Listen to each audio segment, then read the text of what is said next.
That's my view, my little pond at the house that I currently live in, currently own.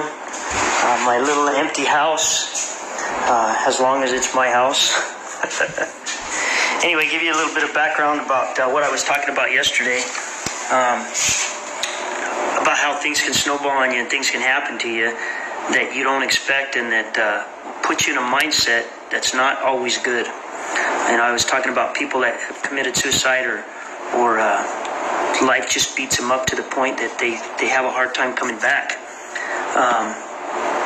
Give you a little bit of a background. I was married for 25 years the first time, had 6 beautiful kids, had a pretty much normal life. I mean, I worked a lot and stuff. I worked hard. I had a good job. I worked for the railroad.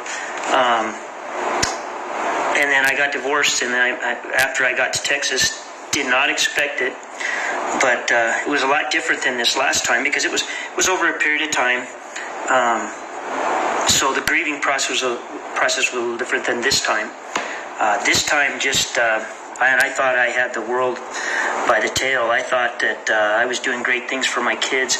And I knew I was going to take a step back for a while, but I thought financially and in every other way I would take a giant step forward later. Not realizing that not everybody shares your dream.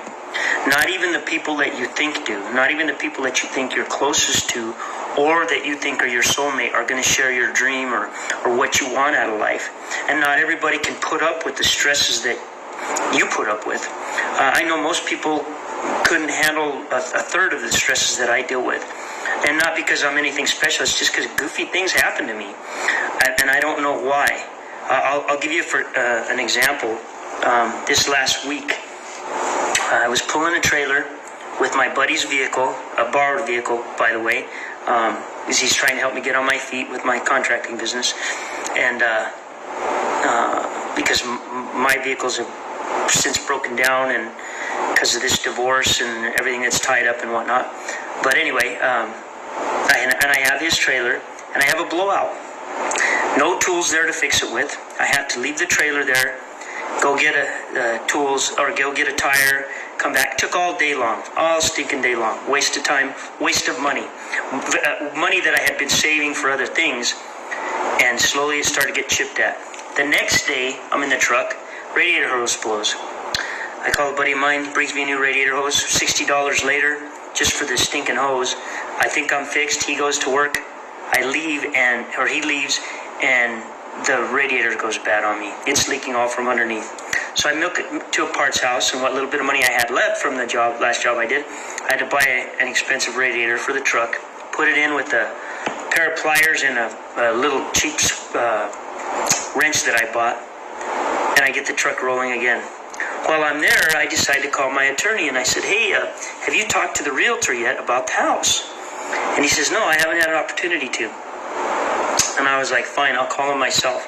I get a hold of him, I tell the guy, look, I have a court order showing that I'm part owner of that house. What's the scoop on it? He said, oh, they're closing on it right now. They're signing papers right now. The proceeds will be signed over in just shortly. I was like, no, you got to stop that sale right now. So he stops the sale. My attorney gets a hold of him. We're in the process of all that right now. But that was a stressful little stretch right there. I mean, it's just one thing after another. My friends were like, man, what's going on, dude? I mean, what are you doing, or what's happening? I wasn't doing anything. Your heart already aches because of the things that have happened to you, and because of divorce is like a death. It really is. And then I get news about one of my nephews who, when he was little, I was very close to him. Beautiful kid. I mean, had a heart of gold, a personality like Shaquille O'Neal, very effervescent, always happy. He could bring a smile to a room like that. Did he have the perfect life? No. Did he make some mistakes? Yeah. But man, when somebody like that passes, it's devastating. And especially since it's from my first marriage, and people don't expect you to care anymore because you're not in that family anymore. Well, I do care, and I do love those people, and when things start snowballing on you like that, you start to wonder, is it me? Does God not shine on me anymore, or because I don't do the religion that I was in anymore, and people start questioning that, or people, well-meaning people in your family start questioning things, and you can't honestly blame them. And then those closest to you, your mate, different ones like that, start questioning you because they don't share maybe the same dream quite like you do, or can't handle the same stress that you do. You start questioning yourself. Is life really worth it? Do I belong here? Maybe I'd be better off, and everybody concerned would be better off if I wasn't here because I'm the one that's bringing all the bad luck. That's the way you start to feel. I had a good friend of mine a few years back that I called him one day just to check on him. I knew he was going through divorce, and I wanted to know how he was doing. And he started crying when he answered the phone immediately. He says, "Hey, JR," he said, "oh my God, I'm so glad you called me." He said, "I was just praying to God that somebody please call me." And I was like, "Why?" He said, I just needed somebody to talk to. And he said, "I just want this pain to go away." He was going through a divorce. And I really didn't understand it at the time. I didn't really see that he was crying out that he needed help. I helped him the best I could. I encouraged him. We prayed together. I tried to keep in touch with him the rest of the week. That following Thursday, I think it was a Thursday, I get a phone call that he did himself in. He couldn't take it anymore. And he left a note basically saying that the world won. I mean, he gave up. He was tired. He couldn't do it anymore. And I know that feeling. It's an awful, awful feeling. It's an awful place to be. But there's little things that can bring you up. There's things that you don't always think about because of where you are. I'll give you, for instance, sometimes I'll go outside and I'll be looking at the ants and how they move and the things my grandfather used to tell me about ants and how hard workers they were. And I realized they have their own little world, but they're alive. What's happened to me doesn't mean a hill of beans to them. If you ever get a chance to watch a little kid and they get some ice cream or something, and that's everything to them. They're not worried about the bigger things, the things that we're worried about. The things that happened to me this last week, nobody even probably going to remember them in a few days. Nobody cares about them now. Nobody cared about them while I was going through them. The only one that cared about it was me. So we have a choice. You have a choice on where you put your focus or what you think about. The following day, I came out here to check on my house, and the clutch went out on the truck I was using, right in the driveway, right there. I had to call a friend of mine to come pick me up, and he lent me another vehicle. Now I got to get parts to fix that. Talk about stress. I don't even know where my next job's coming from. I don't know how I'm going to take care of it, but I'll take care of it. Things will happen. Things will take place. You have to have a faith in something, whether it be a God, a higher power, whatever it is, yourself. You always have to have belief in yourself, no matter what, because if you don't, you can go to pieces really fast. You got to remember other people are counting on you, but you don't want to think that way in the way that it stresses you out, but in that, man, I can get through this. If other people have done this, I can do this. You have to have that belief, and you have to hang your hat on some of the little things. It's not always about the big things. It's not about... life is about living, about enjoying the little things, going outside and taking a deep breath of fresh air.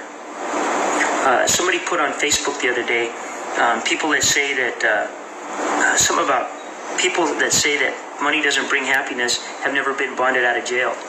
Well, I've never been in jail my whole life until this last year. I spent 3 days in jail because of this crazy deal with divorce that I'm going through. And I'm telling you, that's the truth. You go to jail one time, oh my God, it changes everything. It changes your whole perspective on things. So, yeah, for me, it's focusing on the little things. It's not letting the big things get you down. I remember times when things like that would happen to me, and I'd go cussing and screaming and yelling and throwing stuff. And for what? My blood pressure went up for what reason? Now they've happened so consistently. Not that I've gotten used to them where I want them to happen or have anything to prove. But they've happened so consistently now that I can see there's no point of getting shook up or getting carried away. Tomorrow the sun's going to rise no matter what.